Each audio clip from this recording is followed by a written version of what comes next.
No estaba en mis planes criar a un hijo sola. Cuando me casé con Hugh Dunley, creía en ese tipo de eternidad que la gente borda en las colchas. No teníamos gran cosa, solo una casita rentada a las afueras de Cedar Hollow, Iowa. Pero teníamos sueños. Él era un hombre amable, de voz bajita, el tipo de persona que hace que hasta los días más comunes se sientan seguros. Luego llegó el diagnóstico. Y cuando Leora tenía apenas 4 años, yo ya era viuda, con una niña que todavía preguntaba cuándo iba a volver su papá. No tuve tiempo de llorar como se debe. Las cuentas llegaron antes que las lágrimas. Agarré el primer trabajo que encontré, de mesera en el Ruby's Diner, y luego otro más limpiando la oficina del condado en la noche. Algunas noches llegaba tan cansada que ni cenaba, pero siempre me aseguraba de dejarle una notita en su lonchera: eres mi sol. Te amo por siempre. Mamá. Me aprendí su horario de clases para poder llamarla en mis descansos de 10 minutos y oír su vocecita. Le hice disfraces de Halloween con cortinas que compraba en las tiendas de segunda mano. Me saltaba el almuerzo para poder comprarle sus zapatillas de ballet cuando tenía 8 años. La gente del pueblo siempre me decía: Calista, eres más fuerte que muchas. Yo solo sonreía y asentía. Pero por dentro, no me sentía fuerte. Solo estaba sobreviviendo. El amor que sentía por Leora no era una decisión. Era parte de lo que yo era. Lo único que quería era que tuviera una infancia de la que nunca tuviera que recuperarse. Cada boleta de calificaciones que colgaba en el refri se sentía como un triunfo chiquito. Cada rodilla raspada que curaba me hacía pensar que todavía estaba aguantando la línea. Cuando entró a la prepa, Leora brillaba de una forma que yo nunca conocí. Inteligente, con ambición de sobra. Hablaba de universidades que yo solo había visto en las películas. Le decía que podía llegar a donde quisiera, y lo decía de verdad. Acepté turnos extra y hasta empecé a ir hasta la ciudad más cercana para limpiar oficinas y ganar un poco más. Leora entró a Stanford. El día que llegó la carta de aceptación, me eché a llorar al volante, ahí en mi carro, 20 minutos seguidos. Lágrimas de felicidad, me repetía. Solo son lágrimas de felicidad. Ese otoño le empacé las maletas con todo el cuidado del mundo, doblando cada prenda como si fuera lo más importante. Le escondí un sobrecito en la funda de su laptop. Adentro estaban todos los dólares que había podido juntar y una nota: haz algo hermoso con tu vida. Ya lo eres. Vi cómo el camión se alejaba de la terminal. Esa mañana, su carita volteó hacia la ventana, pero no saludó. Tal vez no me vio. O quizás sí. De cualquier forma, me quedé ahí mucho tiempo después de que se perdieron las luces traseras.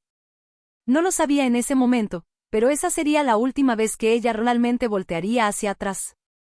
La primera vez que lo noté, me dije que estaba imaginando cosas. Fue una llamada telefónica. Durante su segundo año que se le pasó volando me llamó con la voz entrecortada, distraída. Dijo: mamá, con un tono suave y medio forzado, como si lo dijera a alguien que no me conocía bien. Le pregunté cómo le iba en las clases, si estaba comiendo bien, si necesitaba algo. Me contestó con frases a medias, luego murmuró algo de un grupo de estudio y colgó antes de que pudiera decirle que la amaba. Al principio pensé que era por la carga de la universidad. Recordé tener su edad. Bueno, en realidad no, a esa edad yo ya la estaba criando. Pero me acordé de lo grande que puede sentirse el mundo, lleno de caminos, de promesas. No quería ser una preocupación más entre todas las que ya traía. Así que le di espacio. Cuando fui a visitarla al campus en el fin de semana para padres, ya en su tercer año, se sorprendió al verme. No estaba molesta, solo sorprendida. Como si me hubiera aparecido de la nada, aunque le había llamado 2 veces para confirmar. Me presentó con sus roomies como mi mamá de Iowa, como si con eso bastara para explicarme. Le propuse que saliéramos a cenar. Ella sugirió un restaurante al otro lado de la ciudad, uno más tranquilo, según ella. Pero la verdad parecía más un lugar donde nadie que la conociera pudiera verla. Ya había empezado a suavizar su acento, a quitar de su forma de hablar todo lo que sonara a Medio Oeste. Yo solo sonreí. No dije nada. Se había convertido en una mujer refinada, con Temple, exactamente lo que había querido para ella. Pero empecé a sentir que en algún punto de todo eso, me había quedado atrás. como si yo solo hubiera sido la andadera de sus primeros pasos hacia el éxito. Después de graduarse, se mudó a Nueva York para trabajar en una agencia de marketing. Ahí conoció a Simon en una gala de networking.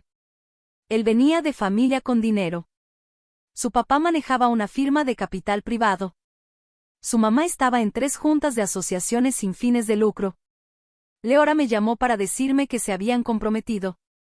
Su voz sonaba brillante, como bien ensayada. La felicité, le pregunté si quería ayuda con los planes. Me dijo que ya tenía un coordinador. Le pregunté por la lista de invitados, y me dijo que lo harían chiquito. De todos modos, yo volé para estar ahí y me senté cerca de atrás. Su vestido era una belleza. Se veía como alguien sacado de una revista. Me formé en la fila de la recepción, esperando a que se volteara a verme. Cuando por fin lo hizo, me sonrió con esa misma sonrisa que se le da a los desconocidos, llena de cumplidos bonitos pero sin peso. Unos meses después, ella y Simon compraron una casa en una privada en Connecticut. Me mandó un mensaje con una foto del porche, columnas blancas cubiertas de yedra y un labrador negro en el jardín. Escribí el mensaje 3 veces antes de decidirme por algo simple: hermosa. Estoy orgullosa de ti. Su respuesta llegó 6 horas después. Solo un corazón. Todavía creía que el calor entre nosotras regresaría. No sabía que el frío apenas comenzaba. El despido llegó un jueves por la mañana, envuelto en ese lenguaje corporativo bonito que no dice nada y una carpetita con los siguientes pasos. Después de 18 años en la misma tienda departamental, dijeron que estaban reestructurando. Asentí, agarré el sobre y empaqué mi casillero sin decir palabra. No lloré. No ahí. El camino de regreso se me hizo eterno, aunque no fueron más de 10 minutos. Iba con las manos apretadas al volante, como si eso pudiera frenar todo lo que venía. Cuando llegué a mi casa, me quedé sentada un rato en el coche, mirando los escalones cuarteados del porche. Me faltaban 3 semanas para que se venciera la renta. Tenía apenas lo justo para sobrevivir un par de meses, tal vez, si estiraba cada peso. No tenía pensión, ni respaldo. Solo a mí misma. Mandé solicitudes. Actualicé mi currículum viejito. Incluso fui a una feria de empleo en el centro comunitario, formada junto a personas que me llevaban mínimo 20 años. Todos con la misma mezcla de esperanza y nervios. Pero nadie contrata a una mujer cerca de los 60 con experiencia en ventas al menudeo y sin título universitario. En las noches, calentaba latas de sopa y dejaba la tele prendida solo para oír algo. Me repetía que tenía opciones. Que todavía tenía a Leora. No la veía en persona desde hacía casi un año. Normalmente nos conformábamos con mensajitos sueltos y tarjetas de Navidad. Pero ese viernes por la mañana, después de recibir otro correo de rechazo, preparé una maleta chiquita, guardé el orgullo en lo más hondo de mi pecho y me subí al primer tren rumbo a Connecticut. No llamé antes. No quería darle chance de decirme que no. Su vecindario estaba tan perfecto como lo recordaba. Cercas blancas, arbustos parejitos, ni una hoja tirada. Toqué el timbre y esperé. Cuando abrió la puerta, se le notó la sorpresa en la cara. Sus ojos bajaron hacia mi maleta y luego me vieron directo. No sonrió. ¿Mamá? ¿Todo bien? Entré. Le dije, perdí mi trabajo, mi amor. He estado buscando algo más, pero está difícil. Quería saber si puedo quedarme unos días. Solo en lo que me estabilizo. Prometo no estorbar. No me contestó enseguida. Apoyó los dedos en la orilla de la barra de la cocina, con los nudillos blancos de tanta presión. Luego soltó un suspiro, agudo y seco. Siempre has sido tan fuerte, mamá. Creo que lo mejor para las dos es que sigas siéndolo. Antes de que pudiera decir algo, Simon apareció en el pasillo. Me miró como si yo fuera una extraña que acababa de tocar la puerta. ¿Todo bien?, preguntó. Mi mamá necesita un lugar donde quedarse, dijo Leora, sin levantar la voz. Pero le dije que no es un buen momento. Simon solo asintió despacito y se fue a otra habitación. Sentí que tenía algo en la garganta, entre un ruego y un grito, pero no salió nada. Solo asentí. Tomé mi bolso. No se preocupen, dije. No va a ser un problema. Salí por la puerta sin voltear. Esa noche dormí en mi coche, estacionado detrás de una gasolinera cerrada, 2 pueblos más allá. El asiento del coche no se reclinaba bien, y el frío se colaba por las ventanas aunque me pusiera todas las capas que traía encima. Aún así, me sentía extrañamente tranquila. No en paz, exactamente. Más bien vacía, como si la parte de mí que siempre había esperado que Leora me viera, que de verdad me viera, por fin se hubiera quedado en silencio. Al amanecer, tomé una decisión. Ya no volvería a llamarla. No mandaría tarjetas de cumpleaños ni mensajitos de año nuevo. No volvería a intentar demostrar que todavía valgo algo. Si ya no había lugar para mí en su mundo como lo hubo antes, entonces no tenía por qué insistir en quedarme ahí. Lo que Leora nunca supo y tal vez nunca se tomó la molestia de preguntar fue que yo había pasado los últimos 15 años escuchando más de lo que nadie esperaba de mí. Mientras limpiaba oficinas en las noches, conocí a un conserje que se llamaba Ron. Buen hombre, tranquilo, de esos que te dicen más con un silencio que con un discurso. Durante nuestros descansos, yo me sentaba a comer mi cena fría de un Tupperware y él se recargaba en su trapeador como si fuera su bastón. Una noche me contó que había comprado un terreno feo y olvidado a las afueras del pueblo. Le costó $800. Me dijo, está tan feo como me he sentido yo la mayoría de mi vida. 10 años después construyeron un almacén ahí y lo vendió por una buena lana, 6 cifras. Me dio consejos sin adornos, compra lo que nadie quiere y cuídalo como si valiera. Así empecé. Un terrenito baldío junto al río, una casa embargada con el techo lleno de goteras. Arreglaba lo que podía, rentaba, y cuando no se podía vender, lo reinvertía. Nunca se lo conté a Leora. No porque fuera un secreto, sino porque no quería que lo que había entre nosotras se definiera por un número. Yo no quería ser valiosa por lo que podía dejarle, sino por lo que ya había sido para ella. Cuando salí de esa gasolinera, no solo estaba desempleada. Estaba harta de esperar. Usé una parte del dinero para cerrar mis cuentas, vender lo que tenía y cambiar mi nombre en el contrato de un nuevo lugar, en otro estado. No necesitaba testigos para desaparecer. Lo único que necesitaba era distancia. Y, por primera vez en mucho tiempo, tenía los medios para conseguirla. Llegué a Asheville con un número de teléfono nuevo, otra dirección, y un nombre que seguía sonando como el mío, aunque se sentía distinto en la boca, Calista Dunley. La misma mujer, quizá. Pero ahora viviendo por y para ella. Renté un depa chiquito encima de una librería tranquila justo a un lado de la plaza del pueblo. Techos bajitos, piso que crujía con cada paso, y aún así me enamoré del lugar desde que crucé la puerta. No necesitaba mucho.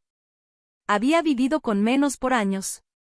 Pero ahora quería construir algo que se sintiera vivo. Abrí una florería en un local angosto con ventanales enormes que dejaban pasar la luz de la mañana.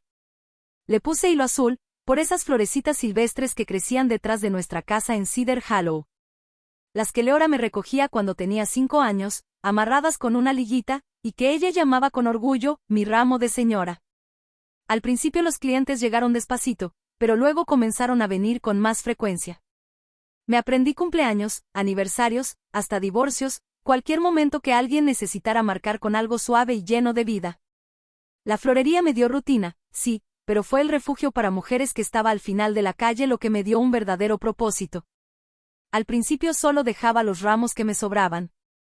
Pero luego empecé a quedarme, a doblar sábanas, a organizar cosas, a escuchar. Algunas de las historias que contaban me rozaban heridas que creí cerradas. Otras me recordaban que sobrevivir no siempre viene acompañado de un «gracias».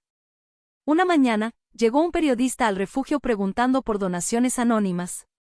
Alguien le había contado de las tarjetas de regalo, de los sobres sin remitente que cubrieron por completo la renta de 3 mujeres. Yo no quería atención. Pero cuando el artículo salió publicado, de todos modos pusieron mi nombre. La benefactora silenciosa, decía el encabezado. Doblé el periódico y lo guardé en un cajón. Esa misma semana, Mabe entró por primera vez a la tienda. Era la dueña de la cafetería que estaba justo a un lado. Traía unos bollos envueltos en papel encerado. Su esposo había fallecido 4 años atrás y entendía bien el idioma de la soledad. Al principio no hablábamos mucho. Ella se sentaba en la barra mientras yo preparaba un arreglo para Lily, y yo me sentaba en la suya mientras ella le daba vueltas al café. Intercambiábamos silencios como si fueran algo valioso, algo sagrado. Con el tiempo, Maeve se convirtió en lo más parecido a una familia que he tenido en mucho tiempo. Nunca me preguntó por mi pasado. Me miraba con ojos tranquilos, no como alguien rota ni como una santa, sino como una mujer que eligió comenzar de nuevo. Me había tardado casi 60 años, pero por fin estaba construyendo una vida que no giraba en torno a lo que los demás necesitaban. Una vida que era mía. Aún en su sencillez, era completamente mía. Y un día, Maeve entró a la florería con un periódico doblado en la mano, la cara pálida y la voz bajita. Tal vez quieras ver esto, me dijo. Todo empezó como una mañana cualquiera. Leora hojeaba sus alertas de noticias con una mano, mientras con la otra removía su té. Simon hablaba de una cena con clientes esa noche. Ella apenas lo escuchaba. Entonces su pulgar se detuvo en la pantalla. Un titular llamó su atención. Donante anónimo financia con $500,000 una beca para madres solteras en Carolina del Norte. Debajo, una imagen tomada de un noticiero local. Una mujer de pie frente a una florería, los brazos cruzados y una sonrisa suave. Era yo. Leora se quedó inmóvil. No respiró bien por un momento. Tocó el video. Apareció una reportera hablando mientras pasaban clips del refugio y testimonios de mujeres que habían recibido ayuda. Luego, en pantalla, apareció mi nombre. Calista Dunley. La misma firma que Leora había visto en sus permisos escolares. El nombre con el que nací. El que decidí conservar ahora que ya no era una carga para nadie. Leora marcó de inmediato. El teléfono vibró una vez y luego, el número marcado ya no está en servicio. Lo intentó de nuevo. Y otra vez. Nada. Abrió su laptop, buscó hilo azul la florería. Ahí estaba. En una calle angosta de Asheville. 5 estrellas, montones de reseñas llenas de elogios. Mandó un correo al contacto que aparecía en la página. El mensaje rebotó. Abrió su bandeja de entrada y se quedó viendo nuestro último mensaje, de hacía más de un año. Ella había respondido con un emoji de corazón a una de mis felicitaciones de cumpleaños. Nada más. Al anochecer, ya tenía reservado un vuelo. A la mañana siguiente, estaba parada frente a la florería, igual que yo una vez estuve parada frente a su casa. Los aparadores estaban iluminados con una luz cálida, y un aroma suave a eucalipto se escapaba por la puerta cada vez que alguien salía con un ramito de flores. Adentro, una joven atendía la caja. Leora dio un paso al frente, con la voz apretada. Necesito hablar con Calista. Soy su hija. La muchacha parpadeó. Lo siento, señora. La señorita Dunley no recibe visitas sin cita previa. Volé hasta aquí. Solo quiero hablar con ella, dijo Leora, subiendo un poco la voz. Por favor, dígale que estoy aquí. La empleada dudó, tomó el teléfono y habló en voz baja. Leora esperó con las manos apretadas sobre el pecho, como si estuviera rezando. Después de un rato que se sintió eterno, la joven colgó con cuidado y la miró con una expresión serena, pero firme. La señorita Dunley le agradece su visita, dijo. Pero no está disponible. Leora no dijo nada. Simplemente se quedó ahí, quieta. La dependienta regresó a su pantalla, los pedidos siguieron llegando, y la puerta trasera de la tienda nunca se abrió. Justo cuando Leora se dio la vuelta para irse, la chica salió de nuevo, con la mano temblorosa, extendiéndole un sobrecolor crema. Me pidió que te diera esto, murmuró. Leora lo tomó, asintió y salió sin decir palabra. No lo abrió hasta que regresó a su cuarto de hotel, sentada al borde de la cama bien tendida, con el sol de la tarde entrando por la ventana y pintando la alfombra como si fuera un escenario. Sus dedos dudaron al tocar la solapa. Cuando por fin rompió el sello y desplegó el papel, contuvo el aliento antes de leer siquiera una sola palabra. Leora. Esperé a que me vieras. No a la versión que aprobabas. No a la imagen que cabe bonito en un portarretrato o en una lista de invitados. Esperé a que vieras a la mujer que te crió en la oscuridad, sin pedirte gracias. La que se desvelaba cuando tenías fiebre, la que juntaba el dinero de la renta, la que te amó tanto que se le olvidó amarse a sí misma. El día que me miraste y sentiste incomodidad en vez de familia, algo se rompió. No fue enojo. No fue odio. Fue la caída silenciosa de la esperanza. Me repetía que el amor iba a ser suficiente. Pero el silencio que vino después me dijo lo que tus palabras nunca dijeron. No te escribo esto para hacerte sentir mal. Lo escribo para cerrar la puerta con suavidad. Te deseo una buena vida, Leora. De verdad. Que sea plena, que tenga sentido. Pero yo ya no voy a seguir esperando.